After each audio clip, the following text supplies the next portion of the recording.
Welcome, my fellow brothers, on Reward Hammer.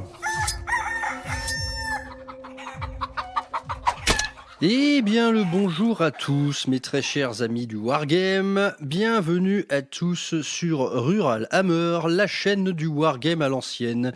Je suis Brother Maxou et je suis définitivement très content de reprendre ma place de podcasteur paisible, de reprendre ma petite place derrière mon micro dans mon atelier car ça met fin à un mois de septembre définitivement trop furieux et rock'n'roll pour mon âge avancé.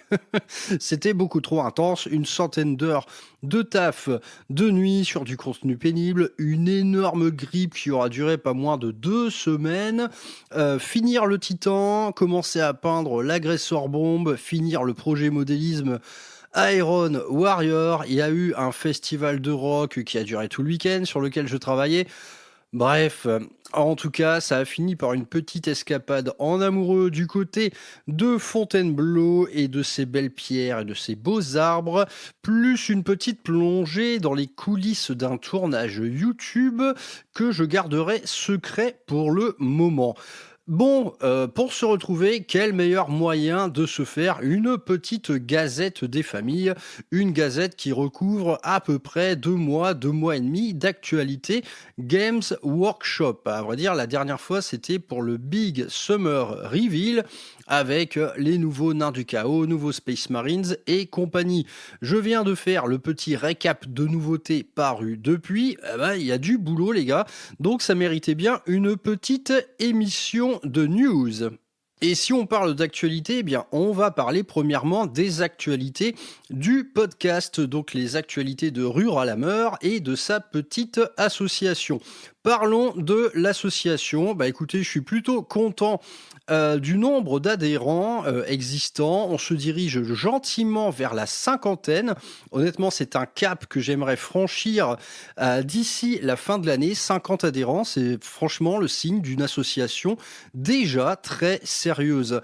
Et les comptes sont plutôt bons parce que le compte en banque Rural Hammer vient de franchir la barre des 1000 euros. Donc des 1000 euros récoltés grâce à vos adhésions, grâce à de nombreuses petites donations pour lesquelles je vous remercie infiniment. Et également, on a une espèce de mécène, le plus grand bienfaiteur actuel de Rural Hammer, qui n'est autre que notre ami Jean-Claude Gundam, avec lequel nous avons peint récemment une table de jeu entière. Donc on s'est passé une petite semaine de peinture tout à fait sympa en profitant des derniers jours de l'été. C'était tout à fait délicieux. Donc encore merci, un grand merci à lui pour sa donation généreuse, qui a propulsé l'association vers un compte en banque au vert qui va me permettre d'acheter beaucoup de décors pour faire beaucoup de tables. Donc grâce te soit rendu l'aubergiste, c'est bien gentil de ta part. Dans les news fraîches de l'association, j'étais présent au salon Hammer Time de Lille le dernier week-end de septembre. C'était tout à fait délicieux comme prévu. Encore une fois, de belles tables, de beaux gens, des beaux artisans, des beaux partenaires. Tout était au top. Et pour cette édition, du coup, je n'ai pas fait d'émission de peur quelque part de tomber dans la Reddit par rapport à l'année précédente. Cette année, j'étais tout simplement là pour profiter et pour vous parler. Donc c'était définitivement très cool. Donc j'avais 2 tables, une table showroom avec naturellement mon Titan Warlord accompagné d'une grande armée custodes et agents de l'Imperium. Donc une table qui, sans surprise, a fait écarquiller beaucoup de yeux et beaucoup de yeux d'enfants. Donc c'était tout à fait délicieux de voir se succéder à ma table des gosses de 7, 8, 9, 10 ans avec, vous savez, la pupille qui se dilate devant la puissance de Brother Maximus de la Legio Frankreich. Donc ce titan, il a vraiment été au cœur des discussions tout le week-end. J'ai passé mon temps à flexer et c'était ma foi une belle récompense en fait devant ces 2 ans d'efforts que m'ont repris la peinture de ce gros bébé. Si vous ne savez pas de quoi on parle, je vous renvoie à l'émission Amour Titanic qui vous déroule quelque part tout le making of de cette figurine, pas comme les autres. Du côté de l'événement lui-même, je pense qu'il a été une fois de plus une belle réussite, avec une belle affluence. Donc je remercie à ce titre encore et toujours Greg de la Forge Ludique pour son accueil, sa bienveillance et puis aussi sa confiance, celle de m'avoir nommé jury au concours de peinture. Donc j'ai passé mon dimanche matin en compagnie de Grégoric et de Jean Peinture, vraiment deux mecs d'exception quelque part, et tous les trois on a passé quand même un paquet de temps à dérouler toutes les entrées des concours pour rendre notre jugement. C'est un exercice qui m'a beaucoup plu, c'était vraiment très sympa, d'autant que dans le système, quelque part dans le barème du Hammer Time, du concours qui a été organisé, prenait place une bonne partie finalement de la notation qui tenait en compte du narratif de la figurine, de sa construction. En gros, qu'est-ce que ça raconte tout ça? Pour vous dire le truc, c'est que la technique de peinture en elle-même ne représente que 25% de la note finale. Donc finalement, moi j'aime bien que l'ADN de cet assaut, l'ADN de la Forge Ludique, qui est une asso qui met en avant le narratif avant tout, j'aime bien que quelque part le barème de notation de peinture prenne en compte finalement ce qui est la grande voix, enfin l'ADN de cet assaut. Donc pour les prochains participants à ce concours du Hammer Time, n'oubliez pas que même si vous avez un niveau en modélisme et en peinture plutôt modeste, vous pouvez très bien remporter des concours grâce à votre mise en scène, grâce à votre narratif, grâce au lore finalement qui infuse votre présentation. Donc très très bien. Plus que jamais, finalement, tout le monde a une véritable chance de remporter ce concours. Et d'ailleurs, big up à l'ami Brezios, qui est un pilier de comptoir de Rural Hammer, qui a remporté le premier prix dans la catégorie la plus prestigieuse, la catégorie Hammer Cube, qui est une espèce de diorama en forme de carré d'une hauteur définie. Un diorama qui avait pour but de recueillir des figues de jeu, c'est-à-dire que vous posiez vos figurines dessus. Ce n'est pas du diorama intégré. Et le but était de raconter quelque chose de solide.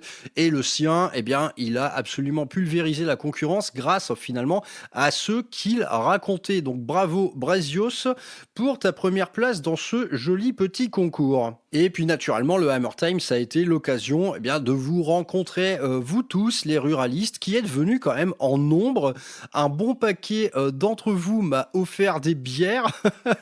Il y en a beaucoup qui disent qu'on a la commu qu'on mérite. Moi, ma commu, elle m'offre des bières. Je ne sais pas si je le mérite, mais en tout cas, 1000 bisous à vous. C'est toujours fort sympa de vous croiser dans la vraie vie.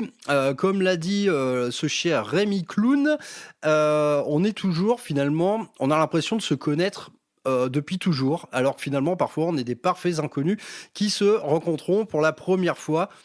C'est un sentiment que j'aime beaucoup et de toute manière pour moi ce salon là c'est toujours une forme de récompense, c'est une récompense de mon travail, c'est une récompense de plein de trucs, il y a plein de petits clins d'œil qui se passent moi qui me remplissent de joie. Si tu veux, quand t'as un jeune père de famille qui vient avec ses 2 bambins, que son petit garçon de 7 ans te dit qu'il écoute tes podcasts même si tu dis trop de gros mots, quand t'as une petite de 5 ans qui se pointe vers toi en chantant Boarding Action, là si tu veux t'es pas prêt, limite t'as la petite larmichette. Donc finalement ce week-end ça n'a été que ça, des rencontres avec vous et surtout de tous les âges. Franchement ça me régale. Promis, je vais essayer de dire moins de gros mots et pourquoi pas à l'occasion carrément faire une chanson pour enfants. J'ai une petite idée qui me trotte dans la tête à ce sujet. Le prochain salon qui aura lieu, ce sera sans doute les FJF de Sartrouville qui se déroulent un peu prématurément au mois de janvier. La date n'a pas encore été annoncé, mais en tout cas, j'y serai en tant qu'association, toujours avec la compagnie de mon cher trésorier Chris alias Chabat. Donc là, on aura un vrai stand associatif, on aura des petits papiers pour essayer bien de recruter de nouveaux membres, parce que là, on est dans une échelle géographique très proche de Paris. Sartrouville, c'est tout simple, c'est entre chez moi et Paris, hein. C'est dans la banlieue du Val d'Oise. Voilà, Sartrouville, c'est très moche, hein, mais néanmoins, c'est proche de chez moi. Donc, j'y serai avec plaisir pour un salon. Je pense que le Titan Warlord fera encore une fois le déplacement. D'ailleurs, un déplacement qui s'est bien passé.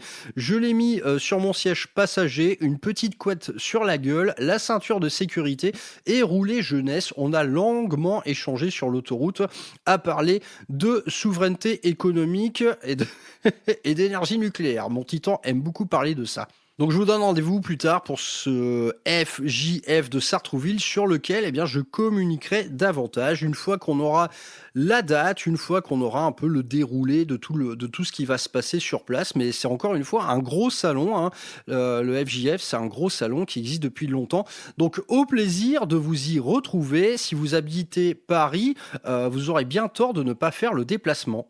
Parlons maintenant un petit peu des réunions Tupperwarp, dont le premier volet a eu lieu début septembre. Ça s'est très bien passé, à vrai dire, ça s'est passé exactement comme prévu, y compris pour les petits défauts de timing. Je vais en fait réaffiner un peu l'horaire d'ouverture et de fermeture de manière à ce que finalement tout le monde ait bien le temps de finir sa partie. Pour ce premier volet, la troisième partie a dû se faire un petit peu en rush, mais en tout cas, ce sera entièrement corrigé pour la prochaine fois. Je sais exactement quoi faire en partenariat avec les tenanciers de la table de Fleury, ce petit bistrot où a eu lieu cette première réunion qui n'était du coup qu'une succession de matchs amicaux avec des scénarios White Dwarf de fort bonne aloi. Donc merci à tous pour les présents de cette première édition, c'était très sympa, on a bien mangé, il faisait un temps magnifique, qui plus est, c'était full of fun. Depuis des réunions Tupperwarp, il y en a eu pas mal d'annoncés. La prochaine échéance se déroule fin octobre au même endroit, dans ce fameux bistrot La Table de Fleury, pour un festival de jeux boarding action, où du coup vont se succéder plusieurs scénarios d'action d'abordage. Ça, c'est moi qui m'en occupe. L'organisation sera aux petits oignons. Les petits défauts de timing seront corrigés. Il me semble de toute façon que nous sommes déjà une dizaine, donc l'effectif me semble rempli. Néanmoins, je peux me débrouiller pour accueillir 2 personnes de plus, donc n'hésitez surtout pas. Ensuite, une autre échéance fin novembre, et cette fois, on parle d'une collaboration Tupperwarp avec l'association Arcane de Compiègne qui nous prépare un véritable événement narratif pour 12 personnes qui va mêler boarding action et Warhammer 40 000 normal entre guillemets. Donc un véritable événement narratif comme on a pu en avoir pour le Rural Hammerfest. C'est inscrit dans le Discord, il y a un Discord dédié pour cet événement sur lequel vous allez retrouver tous les détails concernant le lore. Donc tout ça est organisé par notre ami le professeur KO, qui est le président de cette association.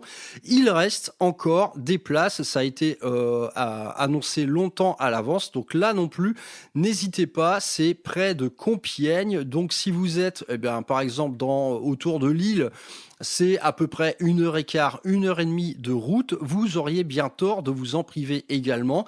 C'est également assez facilement accessible en venant de Paris ou de banlieue. Il y a des trains qui passent exactement par là. Là, honnêtement, les gars, je connais les petites mimines qui sont à la manœuvre. Cet événement narratif ne peut être qu'excellent, avec une partie lore, à mon avis, qui sera superbement intégrée. Donc, naturellement, j'y serai et j'encourage tous les amis des Hauts-de-France et de Paris de venir faire le déplacement. Il n'y a que 12 places. C'est un événement assez petit, mais néanmoins, à effectif réduit, on peut s'attendre à ce que la narration, elle soit au top niveau. Donc là encore, au plaisir de vous y retrouver. Et si vous voulez vous greffer à la Rural Team, Moi, je compte bien en fait passer le week-end sur place, c'est-à-dire avec une petite location de chambre et tout ce qui va avec. Donc aucun problème pour grouper le tir et diminuer les coûts. Idem pour faire du covoiturage. N'hésitez surtout pas à faire appel à moi ou aux ruralistes qui font le déplacement de Paris ou d'ailleurs. Bref, je veux que ce truc soit rempli. C'est la première collaboration Tupperwarp et à mon avis, elle va être absolument excellentissime. Donc n'hésitez pas, là encore, tout est sur le Discord. Il y aura également un événement Tupperwarp pour les fêtes. Ce sera une apocalypse de Noël. Là, les choses ne sont pas encore faites. J'ai plusieurs options pour choisir le lieu. En tout cas, ça se déroulera dans quelque chose, là aussi, proche de Paris, en proche banlieue. Donc, petite exception à la ruralité, mais néanmoins, cette situation géographique va nous permettre de fédérer le plus de monde possible. Et donc, cette apocalypse de Noël, j'ai pas encore la date. Ce sera soit un peu avant Noël, soit un peu après le Nouvel An. Donc vraiment, voilà, une apocalypse de fête. Elle ne sera pas inscrite dans la campagne d'Erubia. Cette apocalypse, en fait, je vais m'en servir comme une espèce d'échauffement avant de reprendre la campagne d'Erubia. Donc, c'est-à-dire qu'on va aligner un maximum d'armées et moi, je vais l'animer, cette apocalypse, avec mon micro. Je serai à la fois animateur, juge et arbitre. Le but du jeu, c'est de dérouler un process où jouer Apocalypse, c'est-à-dire jouer à un format très laborieux, se fasse finalement avec plus d'aisance, plus de fluidité, se fasse plus rapidement avec des règles épurées. Je suis en train de bosser là-dessus. Je suis en train quelque part d'écrire ce qui va être mon propre format Apocalypse avec quelques simplifications de règles à la clé. Donc restez attentifs à ce sujet. À mon avis, ça devrait tomber courant octobre, la date de cette Apocalypse de Noël. Pour le lieu, j'ai plusieurs options, je ne vous en dis pas plus pour l'instant. Autre actualité Tupperwarp et non des moindres, c'est la création d'une deuxième collaboration avec cette fois ce brave astropathe Vexaray avec qui j'ai fait une émission il n'y a pas longtemps, accompagné de son collègue champêtre qui était présent au Rural Hammerfest. C'est un événement d'envergure, ça s'appelle Canonnade et Abordage. Ou abordage et canonnade, merde, je ne me souviens plus. Ça a lieu début mai 2026 dans le secteur de Roanne et ça risque d'être définitivement trop bien. C'est donc un événement narratif qui fait un peu la croisée des chemins entre boarding action et battle fleet gothique, je l'ai bien dit, merci. Et voilà, là on est tout à fait dans l'excitation parce que c'est du multiformat, ce sera un véritable événement narratif du coup avec le lore de votre armée qui va s'incarner à l'intérieur du récit.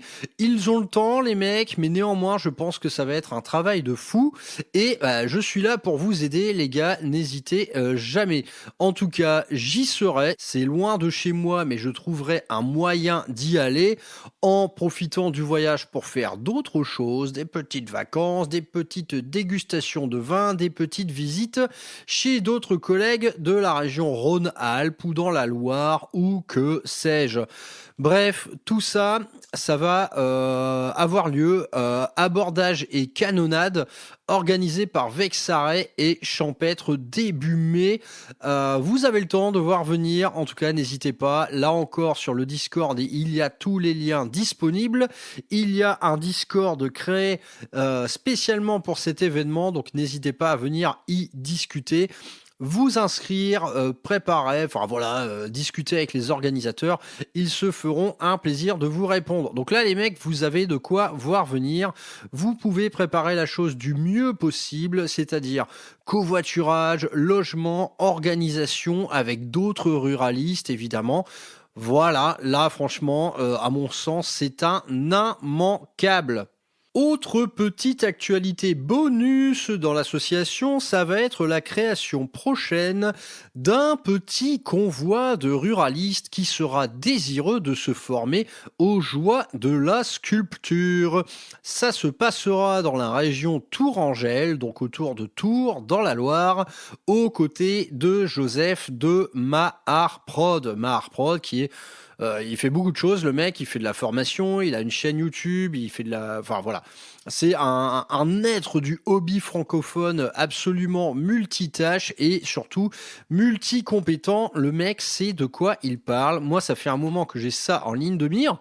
Je lui en avais déjà parlé lors du Troll et Légende 2024. Cette fois, on s'est revu au Hammer Time 2025 et il ne fait aucun doute qu'il nous accueillera dans les meilleures conditions pour se former du coup à la green stuff et à la sculpture. On part sur un stage qui sera d'une durée de 2 à 3 jours suivant le budget. Il peut accueillir jusqu'à 8 personnes, mais je pense qu'il vaut mieux rester sur un effectif de 4 à 5, tout simplement parce que ça rentre dans une seule et même voiture et que ça nous garantira tout simplement un suivi accru. Donc si vous êtes chaud pour ça, si vous êtes chaud pour vous former à la sculpture, à la green stuff en compagnie d'un intervenant de qualité, n'hésitez pas à me contacter. Je pense qu'on est d'ores et déjà 3 personnes archi motivées pour le faire, moi inclus bien évidemment. Donc ça aussi, j'ai hâte. Et pour finir sur les actus de Rural Hammer, eh bien le studio de formation de peinture, le Rural Hammer Studio, sera inauguré courant novembre. Donc cette fois c'est la bonne, j'ai absolument bêta-testé tous les cursus que je veux mettre en place. Donc ce service payant, eh bien vous sera proposé officiellement au courant du mois de novembre. Ça va être trop bien, j'ai hâte. 4 différents cursus vous seront proposés. Naturellement, c'est une offre qui ne demandera qu'à s'étoffer dans le temps, mais il y aura tout ce qu'il faut. Il y aura le petit site web, il y aura un petit système de planning avec des dates à réserver. Les formations auront toutes en commun le fait de se dérouler en groupe.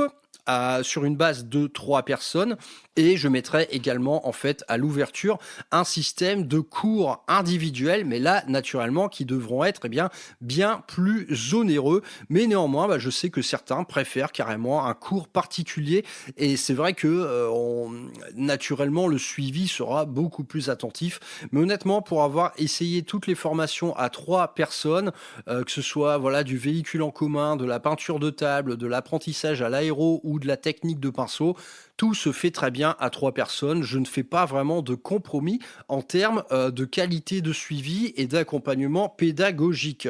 En tout cas, voilà, c'est lancé. Ça va devenir pour moi une vraie entreprise, un vrai petit business à côté. Qui sait, peut-être marchera-t-il au-delà de mes espérances. Nous verrons bien. J'ai pris des risques là-dessus. Il y a eu beaucoup d'investissements de matériel. Pour l'instant, les formations en bêta-test, naturellement, je les faisais à tarif symbolique. Donc, je n'ai gagné que des cacahuètes pour l'instant. Mais maintenant, c'est parti. En novembre, ça commence avec les tarifs officiels. Et donc, tout ça vous sera communiqué via le site web de Rural Hammer Studio qui apparaîtra courant novembre. Donc, plus de news à venir à ce sujet. Voilà, c'est tout pour les petites actus de Rural Hammer. Je vous épargne les logistiques un peu chiantes. Naturellement, je suis en train de commander plusieurs tables, il y a pas mal de petits secrets en coulisses également. Je prépare également de quoi faire plusieurs formats Apocalypse et ça passe par principalement l'agrandissement des tables actuelles dont je dispose. Le petit Orec est au courant. Donc tout ça en fait devrait se débloquer dans les mois, voire semaines à venir. Je vais recevoir en fait pas mal de nouveaux décors, de quoi faire tout simplement de nouvelles tables. Et bien là, encore une fois, beaucoup de travail. La peinture de ces tables, je vais pouvoir vous la proposer de manière collaborative via le cursus C'est notre projet.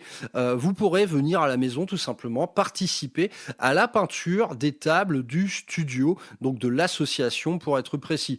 Là encore, je vous en dirai plus. Donc en fait pour moi c'est l'occasion de me faire aider et naturellement pour vous, c'est l'occasion d'apprendre, apprendre par exemple à peindre des décors avec un aérographe. Donc là, vu qu'on est dans le cadre associatif, tout ceci sera gratuit. Donc c'est à la fois une activité de bénévole, mais également une activité qui vous en apprendra beaucoup si par exemple vous voulez parfaire votre maîtrise du pistolet à peinture. Donc là encore, stay tuned, on en reparlera plus tard. Voilà, c'est tout pour les petites actualités du podcast et de l'association. À ce titre, n'hésitez pas à franchir le pas et devenir adhérent de Rural Hammer, l'association. Je sais bien que pour l'instant, ça vous donne droit à pas grand-chose, mais croyez-moi que dans l'année, il y aura des choses qui vous seront exclusivement dédiées aux adhérents du coup de Rural Hammer. À vrai dire, je n'aurai pas le choix. Pour la prochaine édition du Rural Hammer Fest, moi je garde en tête que en mai dernier, quand j'ai annoncé 24 joueurs, ces 24 joueurs étaient inscrits en 24 heures. Cette année, il va falloir que je fasse du tri, je ne pourrai pas accueillir tout le monde. Donc naturellement, les adhérents de Rural Hammer, l'association, seront privilégiés et on n'est pas à l'abri d'autres événements ou réunions Tupperware qui seront exclusivement réservés aux adhérents de Rural Hammer. Pour les événements en petit effectif, il va falloir que je passe par là. En vérité, je n'aurai pas d'autre choix. Donc n'hésitez pas à vous inscrire via le petit lien Hello Asso que vous trouverez partout en description YouTube ou sur le Discord. C'est 10 balles par an, c'est pas bien cher d'être adhérent à Rural Hammer et évidemment ça me soutient également dans toutes mes petites entreprises diverses qui auront pas mal dégénéré cette année, c'est assez clair. Bon, et bien maintenant, on va se pencher naturellement sur la traditionnelle petite revue d'actualité de chez Game Workshop, donc des actualités qui couvrent le spectre juillet, août, septembre depuis le Big Summer Reveal. Donc, je vous ai préparé une petite sélection de ces news. Je ne mets pas tout, évidemment, je ne mets pas tout parce que tout n'est pas intéressant. En tout cas, un truc, moi, qui m'a marqué cet été, c'est la révélation de l'incroyable nouveau diorama du musée Warhammer World qui vous décrit le massacre du site d'atterrissage de Isstvan 5. C'est absolument fabuleux. C'est une table qui est d'une violence assez terrible. C'est assez inédit en vérité, côté diorama, d'avoir un tel amoncellement de cadavres, de machines détruites. Et on est sur un schéma de couleur global assez austère, très très sombre. À mon sens, c'est une vraie performance là du côté de la direction artistique. C'est très austère, ce n'est pas forcément très attirant à première vue à l'œil, mais quand on se penche sur les détails, putain, mais quel travail de fou, quoi. Donc, le massacre d'Isstvan 5, ça a été pas mal couvert médiatiquement par le site de Warhammer Community. Vous avez pas mal d'articles un peu making-of qui vous racontent les coulisses de la construction de ce diorama fabuleux. Donc je ne puis que vous encourager à vous pencher là-dessus, c'est tout simplement énorme. Et le pèlerinage à Warhammer World, j'y pense de plus en plus souvent. Et ça pourrait même se faire dans un cadre associatif, j'imagine bien. Le petit minibus Rural Hammer qui part avec toute une troupe de ruralistes qui veut en prendre plein les yeux. Ça aussi, j'y pense de plus en plus. Ce diorama d'Isstvan 5, il sera accompagné d'un nouveau roman signé John French qui, évidemment, va s'attarder sur le massacre du site d'atterrissage avec les Légions brisées. Donc on a hâte de lire ça. C'est vrai que finalement, cet événement connu et archi connu, finalement, on a toujours eu assez peu de détails à se mettre sous la dent du côté des affrontements sur place. Là, pour l'instant, le narratif, il consiste à dire que ces légions brisées, elles ont perdu 80% de leur effectif en très peu de temps. Si on en reste du côté du lore, sur Warhammer Plus a eu lieu la conclusion de l'arc de la série Kill Lupercal, à vrai dire, qui a eu une fin très très décevante, qui peut se résumer en Bah, c'était pas lui, lol. Bon, néanmoins, ça nous donne le petit spectacle d'un affrontement de Titan Warlord, c'est tout à fait satisfaisant, mais putain, côté scénario, c'était vraiment très, très, très en deçà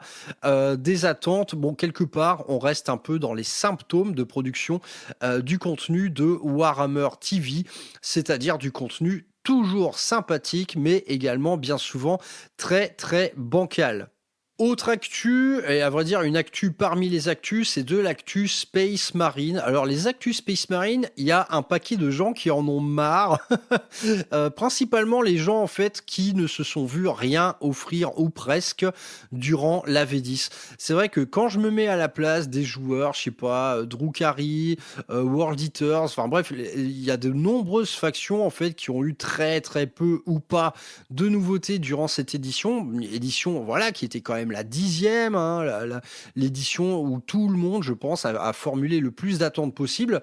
Eh bien, les orphelins sont quand même nombreux et à côté de ça, on a de la news Space Marines comme s'il en pleuvait, alors qu'on parle déjà de la faction pourri gâtée parmi toutes les autres. Donc je comprends un peu leur désarroi, ces gens-là, avoir de l'actu Space Marines incessante, c'est assez gonflant. Bon, moi je ne m'en plaindrai pas naturellement parce que je joue 2 armées de Space Marine.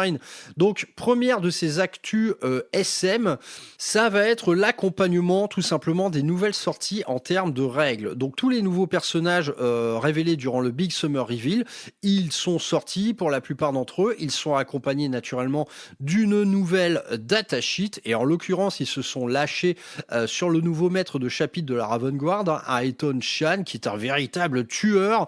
Pour moi il est beaucoup trop fort, c'est une horreur. il est vraiment violent quoi. Donc on a des nouvelles règles pour tous ces persos et petite surprise, on a pas mal de réécriture de certains détachements. Donc là, ça va de la simple petite adaptation à la quasi-révolution. Et parmi cette révolution, on trouve un détachement Imperial Fist qui change du tout au tout par rapport à celui originellement sorti dans le codex. Et là, c'est quelque part une espèce de remake du détachement Première Compagnie, qui cette fois va vous donner le punch nécessaire pour incarner véritablement une armée de full Terminators. Donc c'est très cool. Les réécritures des détachements Salamanders et Raven Guard sont vraiment très très bien. Ce n'est que du petit détail, mais honnêtement tous ces petits détails sont de très bon goût. Et les quelques défauts que je trouvais au détachement Vanguard, là ils ont été tous corrigés et offrent plus que jamais une véritable richesse dans le gameplay thématique Raven Guard à base de redéploiement, d'infiltration, d'assassinat, etc. Donc tout ceci est très bon et vient un peu relancer la machine Space Marine en cette fin d'édition. Et nul doute que je vais en profiter en rejouant Raven Guard. Ça me paraît évident. Donc tout ceci est de fort bon goût et c'est sympa d'avoir des nouveautés en figurines finalement qui ne se résument pas qu'à ça. Ok, tu as une nouvelle figurine, mais tu vas avoir des règles adaptées et de nouvelles manières en fait de donner à ces personnages une vraie âme de meneur d'armée pour 40K. Donc vraiment tout ceci est très très très bon. Si on en vient maintenant à Kill Team, on a déjà eu une nouvelle révélation de boîte. Donc qui fait suite? Il me semble que c'est même suite à un leak que ça s'est passé. On a eu la révélation de Tomb World qui est sortie depuis. Ils nous ont annoncé une nouvelle boîte nommée Shadow Hunt qui met en scène l'Adepta Sororitas face à une petite phalange de Night Lord. Honnêtement, des sorties en figurines qui ne sont pas décevantes. Du côté de l'Adepta Sororitas, c'est tout simplement magnifique. Si mes souvenirs sont bons, il s'agit de Céleste. Les figurines, elles déboîtent. Vraiment, c'est la deuxième kill team pour l'Adepta Sororitas. Et c'est une deuxième kill team qui s'inscrit tout simplement dans l'excellence de ces kits-là. A priori, il y a tout. Il y a une direction artistique à tomber par terre. Il y a une modularité qui s'annonce complètement folle. Mon verdict sera plus nuancé sur la partie Night Lord, qui regroupe assez peu de figurines et qui est une espèce de melting pot entre du Raptor, du Warp Talon. On ne sait pas trop quelle forme ça va prendre. Est-ce que c'est juste de la grappe d'amélioration? On ne sait pas trop, mais néanmoins, il n'y a pas de quoi fouetter un chat. C'est pas une folie. Y compris pour les décors, on est sur quelque chose de très très générique. Cependant, comme nous l'annoncent les visuels, Ce décor, finalement, il complète celui de Tomb World, c'est-à-dire on va pouvoir faire de la partie à 2 niveaux. Tout simplement, le Tomb World est en dessous du sol, tandis que cette nouvelle kill team Shadow Hunt, équipée de ruines, eh bien, ça, c'est le rez-de-chaussée, quoi. Donc, on pourrait bien avoir du gameplay qui fait intervenir des trucs sur 2 niveaux très, très cool. Cependant, dans le cycle des sorties Kill Team, il y a un chaînon manquant. Ils ont annoncé pas moins de 3 boîtes de base, dont la première est Tomb World. Cette Shadow Hunt est la 3e. Du coup, il nous manque la 2e. Et eh bien, pour les joueurs de Boarding Action, ça c'est un peu le pari sur l'avenir, c'est que est-ce que cette 2e boîte Kill Team sera le complément de la première pour pouvoir assembler un setup Boarding Action entier. Donc, on ne sait pas encore. On ne sait pas encore. Néanmoins, moi, cette Tomb World, donc cette espèce de monde tombe Necron qui ressemble très fort à un vaisseau spatial, naturellement, je l'ai acheté, j'ai refourgué les figurines, du coup, financièrement, je m'y retrouve. Mais ça, c'est totalement un pari sur l'avenir. J'attends tout simplement de voir en quoi consistera cette 2e Kill Team qui reste à annoncer. Si elle regroupe naturellement la seconde moitié de ce Tomb World, là c'est jackpot, j'ai un nouveau set Boarding Action complet et de toute beauté également, parce que moi là j'ai regardé les grappes de près. Ce Tomb World, il est magnifique, hein, vraiment, c'est un décor superbe. Donc pas de regret, j'attends juste de voir la suite des événements. En tout cas, cette sortie de Tomb World, enfin en tout cas sa mise en disponibilité, elle aura fait jaser pas mal de monde via son prix. Un prix de 200 €. C'est beaucoup tout simplement parce qu'on parle d'un petit jeu. Les petits jeux, ils sont pas censés avoir en fait un tarif de base à 200 balles. C'est un peu pousser mémé dans les orties. Néanmoins, cette boîte, elle est très riche quand même. C'est que par exemple la partie Deathwatch, vous l'avez en double, donc vous avez 2 kill teams du côté de la Deathwatch. Honnêtement, le kit, il est suffisamment riche pour pouvoir monter pas moins de 10 gars différents, hein. Vraiment, il y a toujours une petite déception en termes de modularité du côté de ce kit, mais néanmoins, pour l'avoir vu sous les yeux, il est quand même très très bien fichu. Les joueurs Deathwatch auraient tort de s'en priver. Du côté Necron, on a une kill team standard, donc Cryptek, hein, assez original d'ailleurs, mais également une petite grappe de 10 guerriers. Donc vous avez tout ça, plus le décor, mais putain, est-ce que ça vaut vraiment 200 €? C'est un peu difficile à avaler, et d'ailleurs, cette annonce en fait de Kill Team à 200 €, elle a ouvert le bal, et ce bal de l'augmentation de prix. Encore une, ça vous a tout simplement été envoyé par mail. On parle d'une augmentation moyenne de 4%.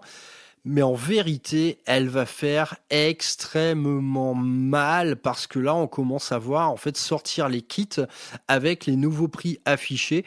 Et si on en reste par exemple au tarif d'un personnage comme celui du nouveau nommé Drukhari, Lady Maylis, les mecs, c'est 38 € le personnage. Et là, on parle d'un personnage, c'est une chips. Il y a 1 gramme de plastique. Waouh, 38 €.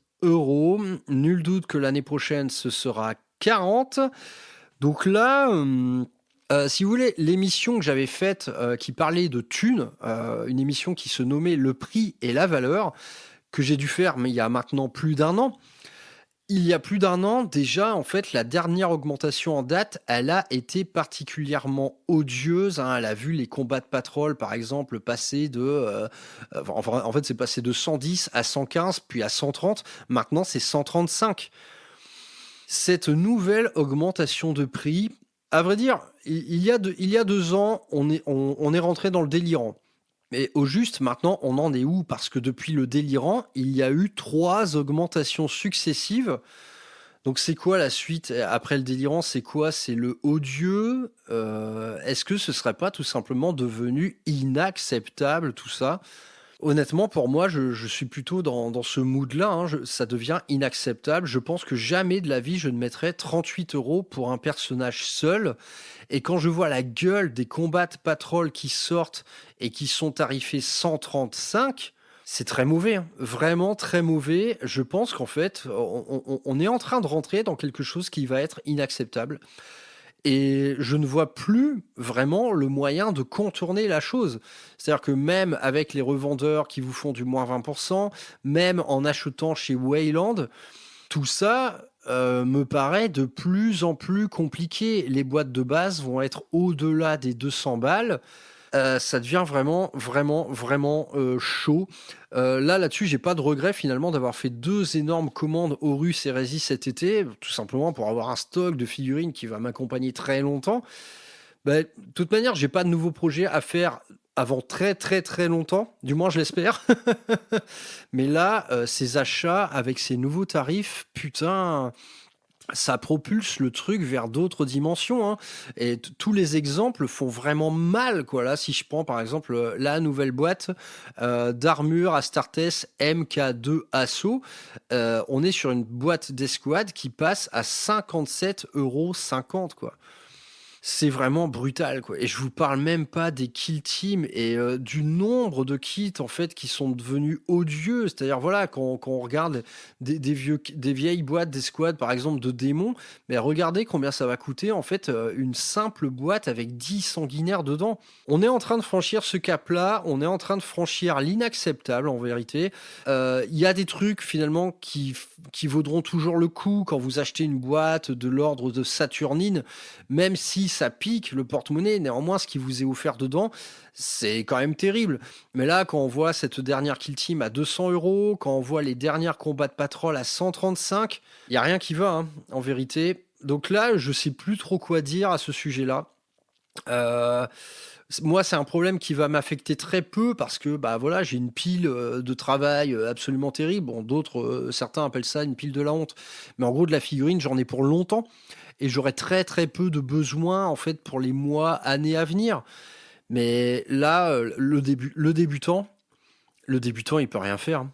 Le débutant ne peut rien faire. C'est devenu inaccessible, infranchissable. Pour un gamin, pour un étudiant, tout ceci devient beaucoup trop compliqué. Et quelque part, il y a cette ambivalence totale chez Game Workshop qui, via ses jeux vidéo, via la future série Amazon, a vocation à devenir un produit d'appel, mais monstrueux, quoi. Il va y avoir un afflux monstrueux de nouveaux arrivants, mais ces nouveaux arrivants, quand ils vont voir les prix, qu'est-ce qu'ils vont faire? C'est pas possible. C'est vraiment pas possible. Là, on est dans l'inacceptable, on est dans l'infranchissable. Un début d'armée avec des figurines qui valent tellement cher, avec des pots de peinture qui franchissent les 7 €, avec des codex à 50, c'est plus possible. Vraiment, pour moi, là, le débutant, mais c'est carton rouge, il peut rien faire. Le ticket d'entrée pour un tout petit format, c'est quoi? C'est au moins 300 balles. Si vous voulez acheter une patrole, que vous voulez la peindre, que vous voulez la jouer, c'est au moins 300 balles pour ce qui est finalement une mini escarmouche, quoi. Donc, extrêmement compliqué cette dernière augmentation de prix. C'est vraiment le dernier clou sur la croix, mais de mémoire, je n'avais pas un discours différent il y a 1 an et demi, 2 ans. Donc là, on en est peut-être au 4e dernier clou sur la croix, mais qui, à mon sens, commence à faire rentrer le tout dans l'inacceptable. Là, ça va être un vrai problème, les mecs, donc je pense qu'on aura l'occasion d'en parler un peu plus tard. Revenons sur des choses plus joyeuses avec la révélation du nouveau Cthulhu Nightbringer. Là aussi, ça vient probablement d'un leak, mais le Nightbringer, bah voilà, hein, on est tout simplement dans le même niveau que le Void Dragon, c'est-à-dire des nouveaux Cthulhu hyper grands, hyper massifs, qui demeurent quand même des figurines d'une grande finesse, mais là, qui sont tout simplement un énorme kiff de peinture, hein, que ce soit le Void Dragon ou le Nightbringer à peindre, c'est de la putain de balle. Bon, ça aussi, ça va être affiché à un prix absolument délirant, mais en tout cas, ça ne déçoit pas. Les Cthulhu sont de retour, on a hâte de les voir tous réunis. Ce sont tout simplement des figues incroyables. Dans les petites actus liées à l'Horus Heresy, en termes de figurines, on a eu la révélation de plusieurs Combat Force. Donc c'est tout simplement l'équivalent des combats de patrol pour Horus Heresy. Donc dans chacune des 3 factions, Astartes, Mechanicum et Solar Auxilia, Eh bien, ces Combat Forces, elles sont quand même d'un autre niveau que les Combat Patrol. C'est quand même bien plus généreux, je trouve. Il manque quand même un petit peu de QG, mais globalement, regardez, si vous prenez la Star Test, vous avez un Léviathan, un Rhino, 20 Marines tactiques et une grappe d'amélioration avec des armes lourdes. Bah voilà, ça c'est un bon noyau d'armée, c'est tout à fait cool. Financièrement, c'est pas un gain de malade mental non plus, mais ça vaut quand même le coup, surtout à tarif réduit, hein. Bon, voilà, pour une centaine d'euros, vous avez quand même une boîte très solide avec 2 blindés et 20 infanteries, hein. Donc c'est très cool. Même constat côté Mechanicum et Solar Auxilia, ce sont vraiment de très bonnes boîtes, hein, avec du blindé, avec de l'armure, enfin vraiment, à mon avis, un tout autre niveau que la Combat Patrol à 40K qui est de plus en plus rachitique. Ici, on renoue avec quelque chose de plus généreux et c'est tant mieux. Et du côté des nouvelles sorties en figurines seules, on a retrouvé sans surprise donc les MK2 Assaut dont je viens de parler et également la mise à disposition du Failblade, ce nouveau char super lourd là qui a affiché un tarif assez délirant. On est sur 150 euros je crois. Au début, je m'étais imaginé en fait le Failblade comme du même gabarit que le Kratos. Le Kratos qui est un char qui doit tourner autour des 80 balles, mais qui est déjà quand même un gros char. Donc je me suis dit, le Failblade, en fait, c'est un Kratos avec du canon anti-char, c'est tout. Bah non, en fait, c'est bien plus lourd. Donc on est plus dans l'ordre d'un gros Baneblade. Donc on parle véritablement d'un gros tank. Évidemment, en Iron Warrior, il est tout à fait séduisant, ce petit pépère. Ce sera peut-être mon cadeau de Noël, on verra bien. Donc voilà, en tout cas, l'Horus Heresy continue son renouvellement de figues. Les prochains trucs à sortir, à mon avis, seront les MK3 Breacher, et là aussi, j'ai hâte. Pour sortir un petit peu du monde de la figurine, on a eu la nouvelle vidéo de gameplay de Dawn of War 4. Bon, bah moi ça fait 10 ans que j'ai pas touché à un jeu vidéo, et là quand je vois ça je me dis waouh, quelle violence, putain ça fait tellement envie. Ça a l'air exceptionnel, hein, on va pas se mentir. Surtout qu'en fait, on retrouve vraiment, je trouve, la mécanique de ce qu'a toujours été Dawn of War, hein, dans son premier volet, ces bâtiments, voilà, qui sortent du sol. Enfin, à mon avis, il réinvente pas la poudre avec ce Dawn of War 4, mais ça reste très fidèle aux origines de la licence. Et n'est-ce pas là absolument tout ce que l'on veut? Honnêtement, je crois que ce Dawn of War 4 va être très bon. Donc si vous avez un ordinateur à me prêter, parce que moi c'est simple, je n'ai même pas d'ordinateur, n'hésitez pas, frère Maxou, c'est pas impossible qu'il remette le pied un petit peu dans le jeu vidéo à cette occasion. Mais bon, pour l'instant, je ne suis pas équipé du tout.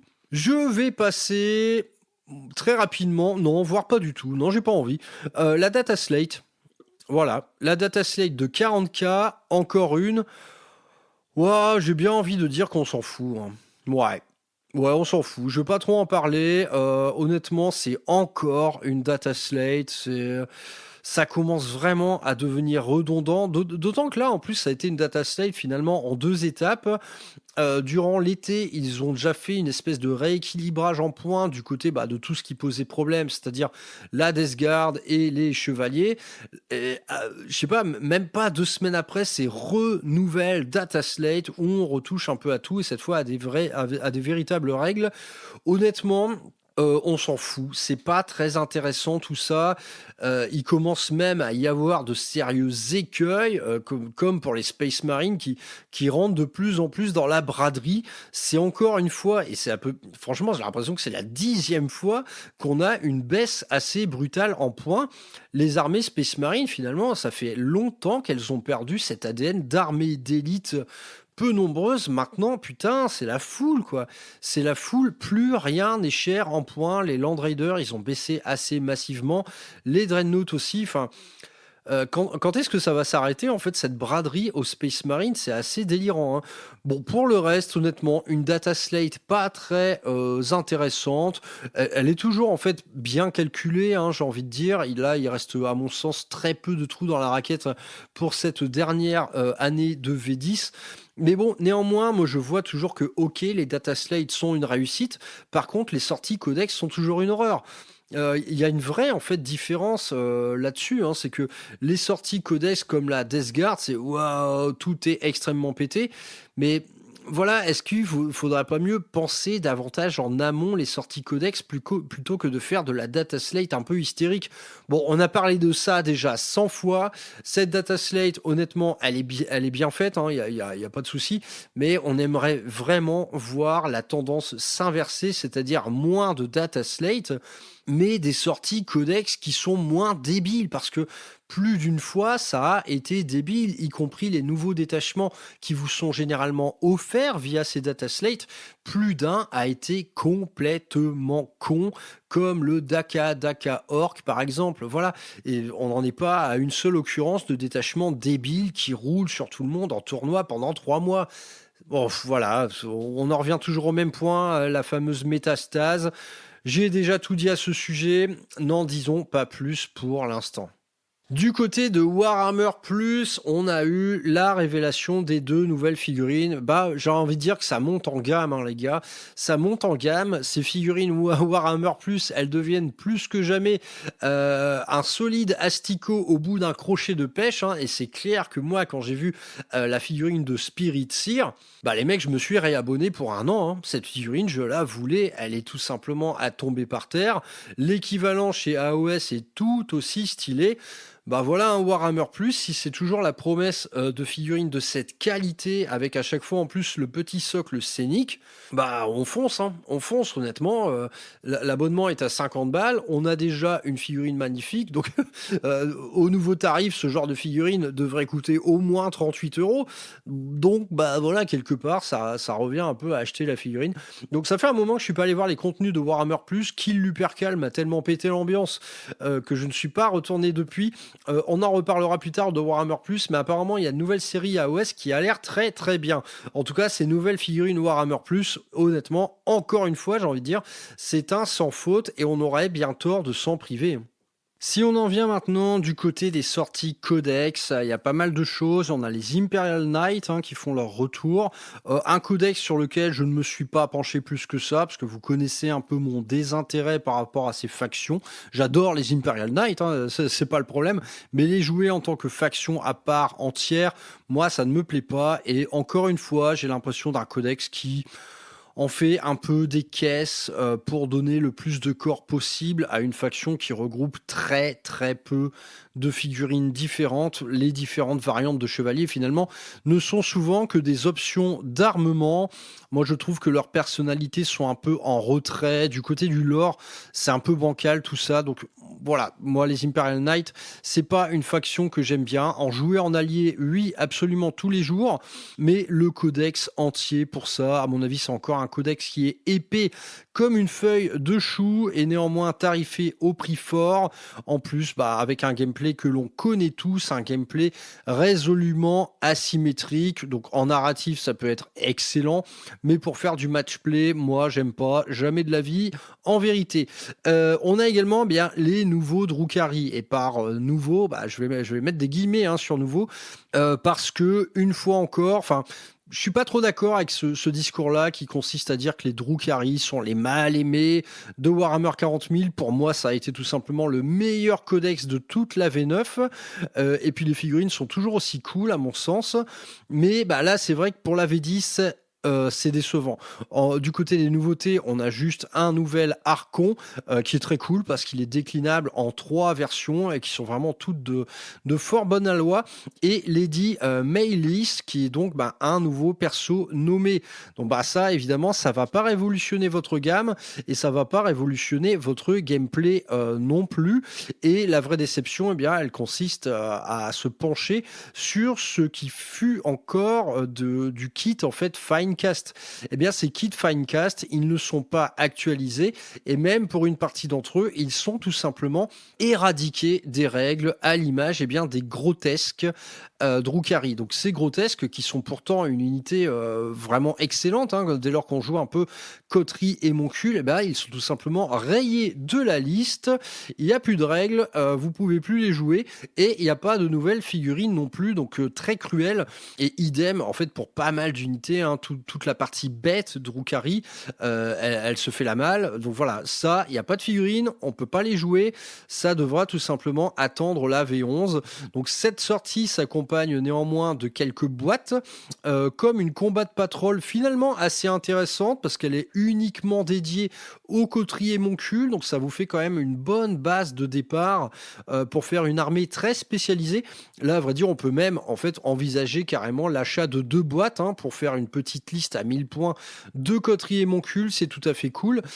Par contre, eh bien, du côté de la grosse boîte, donc une grosse boîte tarifée quand même à un prix qui pique, bah là c'est pas terrible. Ok, en fait au premier abord tu te dis ah ok, c'est une boîte quand même bien remplie, mais bon, c'est une boîte bien remplie de kits très vieillissants qui à mon avis seront refaits à la prochaine édition du jeu, et surtout bien une boîte sans bateau. Vous avez juste un simple Venom, donc là il manque au bas mot 2 raiders et un saccageur. C'est un peu fort de café, je trouve. Le prix, il ne vaut pas le coup du tout. Bref, pour résumer, les Drukhari, va falloir être patient encore. Je crois qu'en V11, vous aurez tout le bonheur du monde, mais là, pour l'instant, c'est vrai que on a du mal à conseiller à quelqu'un de se lancer là-dedans. Tout simplement, l'offre commerciale est une offre commerciale à trous. Il manque beaucoup trop de choses et il manque également des nouveautés. Donc les Drukhari, malgré tout l'amour que je porte à cette faction, c'est pas pour maintenant. Petite parenthèse maintenant avec un article que je voulais mettre en valeur, un article du site Warhammer Community. C'est un article qui vous fait une petite galerie de dioramas, enfin une petite galerie de décors uniquement basée sur ces fameux containers du Munitorum. Ces containers que tout le monde a, dont personne ne sait quoi foutre. Là vous avez un article très mignon qui vous décrit en fait comment est-il possible de les convertir avec tout simplement une petite galerie de décors venant de la communauté. C'est tout simplement adorable. Il y a beaucoup d'idées à piocher là-dedans. Donc si vous avez des containers et que vous ne savez pas quoi en foutre comme 90% des gens, eh bien jetez un œil à ce petit article qui a vraiment le mérite de sortir du lot. Ce genre d'article, moi je veux en voir beaucoup plus. On va devoir remettre déjà la main dans un engrenage qui ne plaît pas à tout le monde, c'est l'engrenage des sorties Space Marines. Et là, pas grand monde ne l'a vu venir tout ça, c'est une sortie assez massive du côté des Ultramarines. Donc ils nous ont refait Marneus Calgar. Alors, l'ancienne figurine, à vrai dire qui était récente, à mon sens, elle était déjà très bien. Ça les a pas empêchés de le refaire, cette fois en armure Terminator. Donc on sait pas trop. Est-ce que ce truc sera jouable en 2 datasheets différentes, un Calgar Gravis, un Calgar Terminator? Pour l'instant, on n'en sait rien. En tout cas, cette figurine, moi, je la trouve un peu sans saveur. Je vois pas ce qu'elle apporte de nouveau. Limite, en fait, je préfère sa variante en armure Gravis. Là, je trouve le visage est pas bon, ou alors c'est peut-être la peinture qui fait ça, mais je trouve que le visage de Calgar Gravis est bien plus expressif. Enfin, en tout cas, c'est plus l'image qu'on a de Marneus Calgar. En armure Terminator, on va pas se mentir, il est quand même joli, mais c'est juste qu'il apporte rien de neuf, quoi. Il apporte même rien à l'avant-dernière version. Voilà, je trouve pas qu'il y ait vraiment d'évolution notable à part une remise à l'échelle. Donc en tout cas, voilà, vous avez encore un Calgar, c'est n'importe quoi. Et ce Calgar, il est plutôt bien accompagné parce qu'on retrouve l'inénarrable Sicarius, qui là, par contre, a une figurine qui mettra tout le monde d'accord. Il fait ultramarine jusqu'au bout des ongles. L'armure est de toute beauté.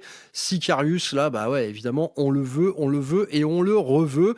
Et pour finir, on a également une véritable garde victrice.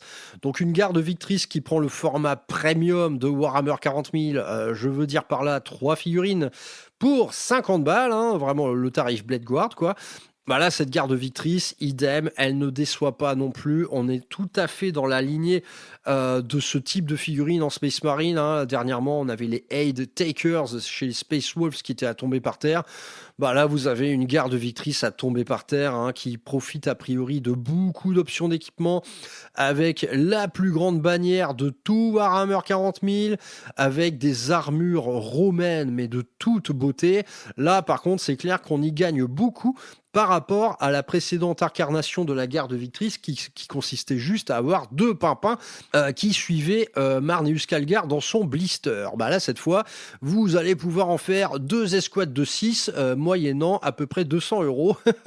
Mais en tout cas, évidemment que ça a une gueule terrible, et le swag des armées ultra, jugé par beaucoup comme trop générique, va prendre un certain galon. Et comme si ça ne suffisait pas du côté des Space Marines, eh bien, ils nous font enfin, j'ai envie de dire, toute la vague des Terminators d'assaut. Alors, ces Terminators d'assaut, ils auront pris tout leur temps pour nous sortir ce qui est pour moi le kit le moins surprenant du monde, hein. Vraiment, c'est l'absence totale de surprise. C'est juste une remise à l'échelle, hein. Ouais. Il y a vraiment pas de surprise. Tout est beau, hein, franchement, ce sont des Terminators très cool, mais il n'y a pas la moindre prise de risque. L'armure ne bouge pas d'un iota, les poses, elles sont tout à fait classiques. Voilà. Remise à l'échelle, gros Terminator. Bon, voilà, pour le mec qui se monte une armée première compagnie, il aurait tort de s'en priver. Et on a quelques petits accompagnants comme un nouvel héros, enfin un doyen maintenant, comme on dit. Très bien, rien à redire. Bon, voilà, des sorties Terminator, très cool, sans la moindre surprise, qui s'accompagne d'une petite box collector qui regroupe un gros paquet de thermis et de personnages. Donc là, bah, évidemment, quand vous partez dans l'optique de jouer une armée élite, cette boîte, naturellement, elle va forcément faire office de bon plan. Bon, néanmoins, pour ma part, je passe mon tour des Terminators. J'en ai déjà peint 25 en Blood Angel. J'en peux plus, je n'en veux plus. Moi, je les aime bien, mes anciens Terminators. J'en ai qui sont basés sur des kits de l'Horus Heresy en plus. Voilà, je n'exprime pas le besoin de me retaper 20 figurines lourdes juste pour changer d'échelle. Mes vieux compagnons sont bien là où ils sont. En tout cas, bah ouais, moi je peux pas m'empêcher d'être un peu déçu devant l'absence totale de surprise de ces kits-là, qui demeurent irréprochables, mais qui font le parti du moindre effort, à mon sens. Et bon, faut garder à l'esprit que c'est kits de Terminator, ils vont incarner à merveille des Ultramarines par exemple, mais dès lors qu'on va vouloir en faire des Blood Angel, des Dark Angel Deathwing ou quoi, évidemment que ça va manquer un petit peu d'iconographie. Nul doute que le petit monde de la création 3D va prendre le relais, parce que ces kits, eh bien, ils sont très modulaires, hein, c'est qu'on peut détacher carrément les torses, les genoux, les dessous de bras. Aucun doute, il y aura des kits 3D pour convertir ces nouveaux kits de Terminator d'assaut. Les boucliers, là, ils sont un petit peu génériques. Ce sont des petits boucliers de combat. C'est clair qu'on a plutôt envie de leur mettre un gros pavois bien ornementé dès lors qu'on s'aventure vers des chapitres un peu plus marqués dans leur iconographie. En tout cas, voilà, quand vous jouez Ultramarine, ceux-là, ils sont super. Et pour finir sur ces sorties Space Marine accès Ultra, vous avez un petit kit d'upgrade dédié aux Ultramarines. Des kits d'upgrade qui sont inscrits dans une lignée toujours décevante à mon sens, ça casse pas des briques, on a des épaulières avec des U dessus, cool story bro, ça va coûter 30 balles, c'est pas terrible, et ainsi qu'une énième combat patrol ultramarine, où là ils ont encore pris le parti pris de mettre un nommé dedans, donc Tigurius. Honnêtement, cette combat patrol, elle est naze, il y a du River, de l'agresseur, du Blade Guard. Il n'y a pas d'ADN en fait. Il n'y a pas du tout d'ADN. Il n'y a pas du tout, à mon sens, d'ADN ultramarine là-dedans. C'est juste qu'on prend un peu de tout, on le met dans une boîte qui vaut pas vraiment le coup, on met un perso nommé et voilà, c'est 135 €. Fuyez, pauvre fou. Et dans ce sillage de nouvelles combats de patrol, on en retrouve d'autres qui cette fois vont être beaucoup plus marqués parce qu'ils nous offrent 2 combats de patrol très thématiques justement. D'une part, Deathcorp of Krieg et de l'autre part, Harlequin. Et ben moi là, ces Combat Patrol, je les trouve très bien parce que on parle d'armées vraiment très spécialisées et c'est vrai qu'un joueur Harlequin, il a jamais eu rien d'autre à se mettre sous la dent que des kits à l'unité avec les dérives financières que l'on connaît.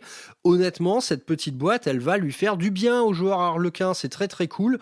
Vraiment, rien ne manque. En fait, c'est tout simplement une mini collection de tous les kits existants dans une seule et unique boîte. Donc là, clairement, un mec qui joue Harlequin, des boîtes comme ça, il va en prendre deux, quoi. Ça me paraît évident. Donc très très cool. Et c'est tout aussi cool du côté Krieg, où on a là aussi, une espèce d'alignement de tous les kits les plus spécifiques à la Deathcorp. Très très bien, ça c'est de la Combat Patrol comme je l'aime, dont le thème en fait fait quelque peu oublier un tarif qui ne vaut pas tant le coup que ça. Mais là néanmoins quand on joue ces armées, à mon sens, ces boîtes sont des must-have. Et pour finir cette petite revue d'actualité, je vais vous parler des nouvelles règles additionnelles distillées en fait tout le long de ces semaines concernant l'Horus Heresy. Donc on avait eu le droit pas longtemps après la sortie de la boîte Saturnine au gros PDF Legacy, donc l'équivalent de la catégorie légende à 40k, sauf que là contrairement à 40k où clairement quand tu as une unité qui rentre légende, ça veut dire que tu peux plus la jouer, sauf entre potes, tu te pointes à un tournoi avec, tu te la fais refuser. Là, Legacy, on n'est pas du tout dans la même veine. Rien n'est interdit, tout est jouable, tout est compatible, tout semble avoir un coût en points qui paraît juste. C'est juste en fait un bonus. Un bonus en fait qui n'est plus dans les libères et qui se retrouve dans cette catégorie-là, mais en tout cas qui demeure tout à fait jouable. Et moi, je ne puis que vous encourager à ajouter beaucoup de variété à vos listes Horus Heresy avec ces outils-là. Donc déjà, le Legacy, c'était un énorme morceau. Eh bien, ils en ont rajouté 36 couches. D'une part avec les règles de l'Imperialis Militia et d'autre part avec les Demons of the Runestorm. Runestorm, ouais, I'm French, fuck you. Voilà, là encore, en fait, l'équivalent de nouveaux libères, mais là qui sont des démultiplicateurs de projets, comme je vous l'ai dit dans la précédente émission Horus Heresy.